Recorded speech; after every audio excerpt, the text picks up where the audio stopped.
Muri yeZimbabwe makasimba here makadini kusangana kwatiri kuita zvezuva ranhasi rava rimwe zuva.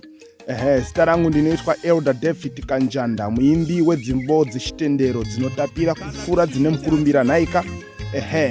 Nhasi tauya nesolution panyaya yemibvunzo iri kubvunzwa nevanhu kuti mutemo unoti chiko pamusoro penyaya yaRuth nepamusoro penyaya yaArnold Nhaika. So pane mibvunzo yakawanda iri kubvunzwa nevanhu. Vanhu vari kungochemera justice panyaya yaArnold, mwana uya wekuwanikwa ari mucooler box akafa ari kushopu yababa vake. Then koita nyaya yaRuth wekurezerwa mari yakawanda kwazvo ikangozodyiwa ikangozodisappear. Yakubata vanhu vakawanda wanda, vamwe vanonzi vanatendai kusanganisira nasekuru vachovo, zvichienda zvakadaro nhaika.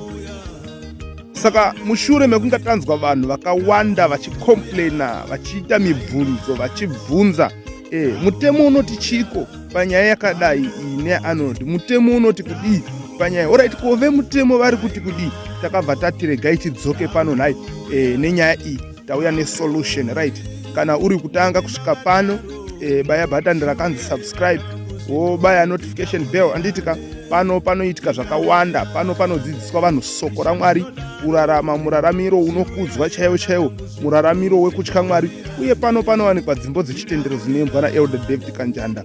Kana wapedza kunzwa nyaya ino unogona kudzika uchitsvaga dzimbo dzakawanda dziri pano. Vazhinji vari kunyanya kufarira kaya katakaita naHosea Chipanga kanonzi Goredzva, vamwe vari kufarirawo kaya kanonzi Kanganwiro. Chiregai tichibva munyaya dzemimhanzi tiende munyaya yedu yatafambira nhasi, tipinde muchihambiro nhaika.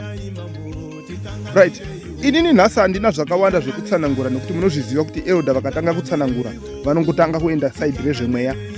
Ini ndokwandakadanwa, ndikatotanga kupinda munyaya iyi ndinotanga kubata zvemweya, ndozvandinototanga sezvendakaona. Ndongokupa hindi chete bijana tisati tapinda munyaya yedu. Sezvendakaona panyaya yemusikana Ruth uyu, ndichiteerera nhoroondo yake kuti akashayikirwa nababa vake kari kadiki kaine 3 years, kakazokura kakagraduata so. Ipapo ndakatoona mweya wetsvina, ipapo mweya usingatodi kubudirira, mweya werudzi. So nyaya iyoyo tikada kuibata, tikada kutsanangura nezvayo inoreba. So haisiyo yatauya nayo nhasi. Isusu yatiinayo nhasi panapa ndeye kuti ko mutemo unoti chii pamusoro penyaya yaRuth, ko mutemo unoti chii pamusoro penyaya yaArnold, mwana uyu wekuwanikwa ari mucooler box. So isu zvatiri kuita panapa nhasi ndezvekuti tiri kuti isusu iwewe neni ngatikurukure nyaya iyi, ngatiisei mudariro. Ndinoziva kuti vakawanda vanoda kunzwa malatest updates, vanoda kunzwa kuti kune zvazoitika pamusoro penyaya yaRuth, kune zvazoitika, kune madevelopments pamusoro penyaya yaArnold. Yes, tese tinozvida izvozvo. Alright, ko madevelopments acho anoitwa nani kana iwe usina kuisawo contribution yako? So tavhura mukana, tavhura dariro, tavhura platform ino nhasi kuti iwe umboisa comment yako, umbotipawo pfungwa dzako kuti mutemo unoti chii. Ko iwewe dai uriwe Majesty waiitonga sei nyaya iyi? Chete hapana zvimwe zvakawanda zvatiri kuda. Mutemo unoti chii? Ko iwewe pfungwa dzako uri kufungei pamusoro penyaya yaRuth? Uri kufungei pamusoro penyaya? Please isa mucomment section. Toda kumbokurukura nyaya iyi nhasi chaichai, toda kumbodiscussa nenyaya iyi. Ndizo nyaya dziri kupisa pasocial media. Ngatimbodzikurukura nezvadzo, timbonzwawo pfungwa dzako, timbonzwawo pfungwa dzevamwe nhaika. Kuti zviite zvakanaka. Anditika kuti zviite zvakanaka. Nyaya idzi dziri kurwadza, nyaya iri kurwadza iyi. Idzi nyaya dzinorwadza, nyaya dzinobata, nyaya dzinobaya, idzi nyaya dzinochemedza. So ukafunga kuti mwana mai vaya vaArnold vakachema zvakandisiririsa kuti havana kubvira vaona body view yemwana wavo, kungonzwa chete kuti mwana awanikwa mucooler box akatofa. Yai, angowanikwa mucooler box akatongofa. Ungonzi baba vacho vari kungofamba, hapana kana mainvestigations aitwa.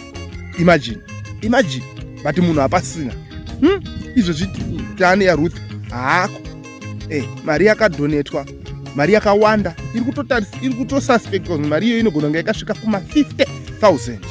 So haisi kunzwisisika nhasi yakasara yacho hatisati tanzwa change kuti iripi. So ngatimbokurukura kane zvenyaya iyi ngatimbokurukura kane zvenyaya iyi gentlemen nhasi. Imboisa mucomment section timbonzwa pfungwa dzako iwewe neni, ngatimbotaurirana. Thank you very much.